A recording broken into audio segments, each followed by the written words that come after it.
Pikiran suka memperumit hal yang sebenarnya sederhana akan diperumit menjadi susah untuk dihadapi. Misalnya, masalah mencari nafkah atau uang.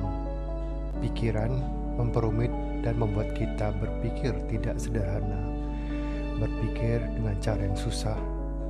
Pikiran akan memperumit dengan pemikiran bahwa uang yang harus diperoleh harus banyak dan tidak boleh sedikit, dan tidak mau sedikit juga. Menimbulkan pemikiran kita malu untuk melakukan pekerjaan yang tidak terlihat bergengsi. Padahal kalau dijalani, uang yang didapat bisa membantu keperluan sehari-hari. Bahkan bila berkembang dapat memberikan pemasukan yang banyak. Ini contoh dalam keuangan, pikiran memperumit cara berpikir kita. Saya pernah melihat driver online yang marah-marah ke penjual makanan. Ceritanya, si driver online saat datang ke food court di suatu tempat, langsung menuju penjual yang berada di ujung atau sudut, melewati stand terdepan dari beberapa stand makanan lainnya, dan melakukan kesalahan dalam membaca nama yang tertera pada aplikasi HP-nya. Saat bertanya ke stand paling ujung, penjaganya tidak tahu karena salah penyebutan nama. Jadi yang menjaga stand itu tidak tahu bahwa yang dicari adalah bagian depan, karena si driver sendiri salah menyebutkan nama. Si driver online lalu pergi dan meninggalkan tempat tersebut. Namun ternyata pada saat datang kembali, si driver online telah menekan tombol transaksi yang artinya tidak dapat dibatalkan. Ya, maksudnya tadi pada saat dia datang ke tempat penjual makanan tersebut, dia telah menekan tombol transaksi telah dilakukan, sehingga tidak dapat dibatalkan. Karena tidak ada jawaban atas pertanyaannya yang menanyakan di mana tempat nama yang disebutkan, dan tidak ada yang tahu, si driver online langsung pergi. Saat itu semua sibuk melayani pelanggan, karena jam sibuk juga ya, mungkin jam 12 siang saat itu. Karena sudah menekan tombol transaksi, pesanannya kemudian diproses dan selesai. Setelah menunggu cukup lama, tidak datang, akhirnya pihak penjual menghubungi si driver online. Saat tiba kembali ke tempat awalnya, di mana tadi dia bertanya stand mana yang menjualkan makanan tersebut, si driver online langsung marah-marah pada penjualnya. Kenapa tadi tidak menjawab saat dia bertanya? Si penjual yang tadinya sibuk saat si driver bertanya, tidak tahu si driver ada bertanya tentang standnya. Lagi pula pada saat menyebutkan nama juga salah. Tidak terima dikatakan demikian, si penjual makanan kemudian marah ke driver online. Akhirnya mereka adu mulut karena kesalahpahaman masing-masing. Padahal sebenarnya mereka salah paham. Si driver online salah menyebutkan nama dan bertanya pada penjual di ujung. Padahal penjualnya berada di stand pertama, dilewati oleh si driver online. Sementara di stand pertama sibuk melayani pembeli yang lain, sehingga mereka tidak memperhatikan adanya driver online yang lewat di depan mereka. Beruntungnya, pada saat mereka adu mulut dan saling memarahi, ada seseorang yang meleraikan mereka. Orang ini mengatakan bahwa sebenarnya terjadi salah paham di antara mereka. Tidak ada yang salah dalam hal ini. Sebaiknya mereka segera mengakhiri pertengkaran mereka dan melanjutkan pekerjaan masing-masing.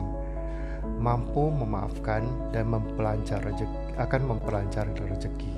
Jadi ketika kita mampu memaafkan dan tidak mempermasalahkan hal yang terjadi, maka kita dapat melaksanakan kegiatan selanjutnya dalam mencari uang, dan ini akan memperlancar rezeki kita. Karena mendengar tidak ada yang salah, akhirnya mereka mengakhiri pertengkaran mereka dan melanjutkan pekerjaan mereka masing-masing. Sebenarnya masalah salah paham ini dapat segera diselesaikan dengan mudah, saling memaafkan dan lanjut bekerja. masalah akan berakhir saat itu juga. Tetapi jarang pikiran kita memberikan pilihan itu. Karena egois, kita lebih sering mempermasalahkan hal yang sebenarnya tidak bermasalah. Pikiran selalu memperumit, menimbulkan masalah bagi diri kita dan orang-orang di sekitar kita dengan memperbesar masalah. Banyak kasus yang menggambarkan pikiran memperumit masalah yang ada. Masalah sederhana menjadi masalah besar. Seperti kasus anak seorang pejabat pajak yang memukul orang lain, yaitu mantan pacarnya sampai koma. Padahal sebenarnya mereka dapat berbicara baik-baik, mungkin terjadi salah paham dalam mendengar sesuatu dari orang lain, sehingga tidak perlu sampai akhirnya dia harus dipenjara dan ayahnya kehilangan pekerjaan dan harta mereka juga disita. Ini malah memperbesar masalah dan memperumit masalah. Ada juga kasus seseorang memamerkan senjata kepada orang lain pada saat marah. Ada kasus seseorang membuli seseorang dan akhirnya masuk penjara. Ya, karena membuli, orang juga bisa masuk penjara saat ini. Apalagi menggosipkan orang lain, melakukan pencemaran nama baik orang lain, juga saat ini dapat masuk penjara, termasuk perbuatan tidak menyenangkan. Ada juga kasus seseorang memukul orang dan akhirnya masuk penjara. Ini semua karena pikirannya memperumit sesuatu yang sederhana. Pikirannya tidak mampu berpikir baik, selalu berpikir mempermasalahkan semua hal menjadi masalah besar. Semuanya berasal dari cara berpikir kita. Kalau pikiran kita dibiasakan berpikir buruk, maka tindakan ucapan kita juga buruk. Pikiran yang dibiasakan begitu hanya membawa celaka bagi diri sendiri dan juga membawa celaka bagi orang lain. Tapi terutama membawa celaka, membawa sial bagi diri sendiri. Pikiran perlu dipertimbangkan terlebih dahulu, apakah bermanfaat atau tidak bermanfaat. Jika bermanfaat, maka dilakukan, baik berupa ucapan ataupun tindakan. Tetapi setelah dipertimbangkan tidak bermanfaat, malah merugikan diri sendiri, itu juga berarti merugikan orang lain. Dan ini tidak boleh dilakukan. Jadi kalau dilakukan akan membawa celaka bagi diri sendiri terutama. Semua ini perlu dipertimbangkan. Jadi perlu dipertimbangkan sebelum menjadi ucapan atau tindakan. Karena kalau tidak dipertimbangkan malah celaka yang akan didapat dan kesialan yang akan didapat, bukan berkah atau kebahagiaan. Masalah terjadi karena kita tidak mewaspadai pikiran kita.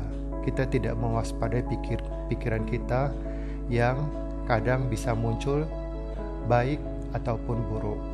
Pikiran yang muncul tidak selalu baik dan tidak juga selalu buruk. Tapi itu semua tergantung pada kebiasaan kita. Kalau kebiasaan kita seringnya melakukan atau berpikir buruk, maka pikiran-pikiran yang timbul hanyalah pikiran-pikiran buruk. Yang sering timbul itu pikiran-pikiran buruk. Jadi pikiran-pikiran ini malah mengarahkan kita untuk celaka, sial, dan menuju kehancuran. Jadi kalau kita dalam kondisi yang terpuruk, kita harus melihat kembali bagaimana cara berpikir kita. Apakah pikiran kita sering muncul yang baik atau sering muncul yang buruk? Karena itulah perlu diwaspadai dan dipertimbangkan dengan baik dan berhati-hati terhadap pikiran kita. Juga perasaan juga harus diwaspadai karena perasaan kita mudah tersinggung, mudah iri hati, dan mudah melakukan perbuatan buruk. Demikian kita dalam hal berpikir dan mewaspadai pikiran dan berhati-hati terhadap pikiran kita sendiri. Karena pikiran yang tidak diwaspadai, tidak dipertimbangkan, tidak dilihat manfaatnya akan mencelakai diri kita. Demikian, hiduplah di saat ini karena saat ini adalah yang nyata.